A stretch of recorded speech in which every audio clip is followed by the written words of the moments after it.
La Bible déclare dans Galates chapitre 3, au verset 10, « Car tous ceux qui s'attachent à la loi sont sous la malédiction. Car il est écrit, maudit est quiconque n'observe pas tout ce qui est écrit dans le livre de la loi et ne le met pas en pratique. » Amen. Donc, lorsque vous vous mettez sous la loi, vous n'avez même pas besoin de désobéir à la loi, que vous êtes sous la malédiction. C'est quoi se remettre sous la loi? C'est retourner sous le principe de la justification par les œuvres, où vous essayez d'être sauvé par vos œuvres, d'être justifié par vos œuvres, où vous essayez d'établir une relation avec Dieu sur la base de vos œuvres, sur la base de vos performances. Vous serez sous la malédiction. Amen. Vous savez pourquoi? Parce que notre justice ne pourra jamais satisfaire la justice de Dieu. Notre justice ne pourra jamais satisfaire les exigences de la sainteté de Dieu. Notre perfection humaine ne pourra jamais atteindre la perfection de Dieu pour être sauvé. C'est la raison pour laquelle le verset 11 dit « Car il est écrit que nul ne soit justifié devant Dieu par la loi. » Cela est évident puisqu'il est écrit « Le juste vivra par la foi ». Et donc nous sommes déclarés justes par le moyen de notre foi en Jésus-Christ. Et c'est par notre foi que nous vivons cette vie chrétienne. Pas sur la base de nos œuvres, mais sur la base de notre foi. Amen. Et donc dans Romains chapitre 7 au verset 4, la Bible déclare « Nous avons été mis à mort en ce qui concerne la loi. » Donc nous avons été mis à mort dans le corps de notre Seigneur Jésus-Christ en ce qui concerne la loi. Amen. Pour appartenir à un nouveau, à celui qui est ressuscité, pour porter du fruit pour Dieu. Amen. Pour porter du fruit pour la vie. Amen. Et donc, nous avons été mis à mort à la loi. Donc, nous avons été séparés de la loi. Lorsque Jésus est mort à la croix, nous étions en lui. Il a accompli la loi et lorsqu'il est mort, nous sommes morts en lui. Et lorsque nous sommes morts en lui, nous avons été séparés de la loi. Amen. Nous avons été séparés de la loi et maintenant nous n'appartenons plus à Monsieur Loi. Maintenant nous appartenons à Jésus-Christ. En fait, dans tout le contexte, lorsque vous le lisez, des Romains chapitre 7 au verset 1, la Bible parle d'une femme qui est mariée à un homme. Et elle déclare que cette femme est liée à cet homme aussi longtemps qu'il vit. Mais si elle veut être déliée de cette loi qui la lie à cet homme doit mourir.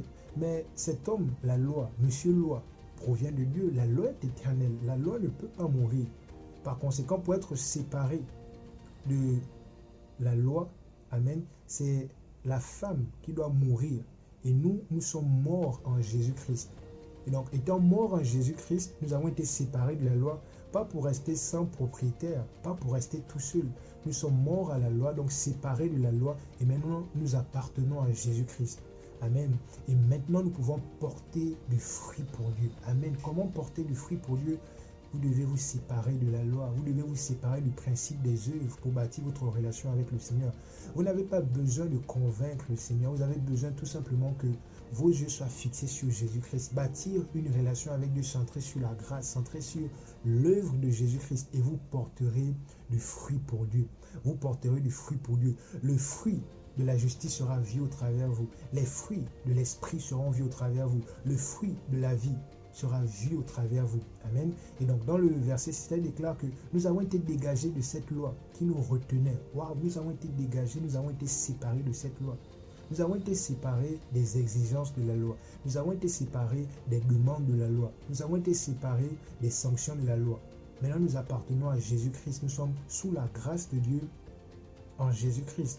Et donc, lorsque beaucoup de personnes lisent cela, ils disent, lorsque la Bible parle de la loi Bible fait certainement référence aux lois sacrificielles, à l'observation des fêtes et à toutes ces choses. Non, la Bible ne fait pas uniquement référence à cela. C'est vrai que toutes ces choses font partie de la loi. Pourquoi? Parce que lorsque vous lisez le contexte du chapitre, l'apôtre Paul dit par la suite au verset 7, Romains chapitre 7 au verset 7, « Que dirons-nous donc? La loi est-elle péché? Mais je n'ai que connu le péché par la loi. » Pourquoi? Parce que la loi révèle le péché.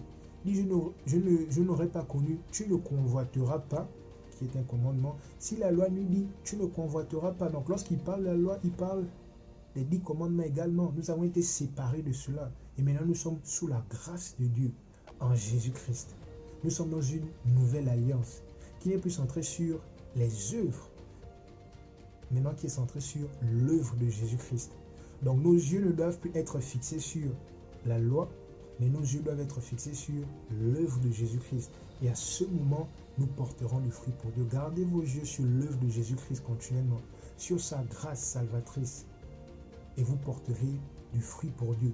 Amen. Vous savez, lorsque vous vous mettez sous la loi a été donnée pour révéler le péché de l'homme.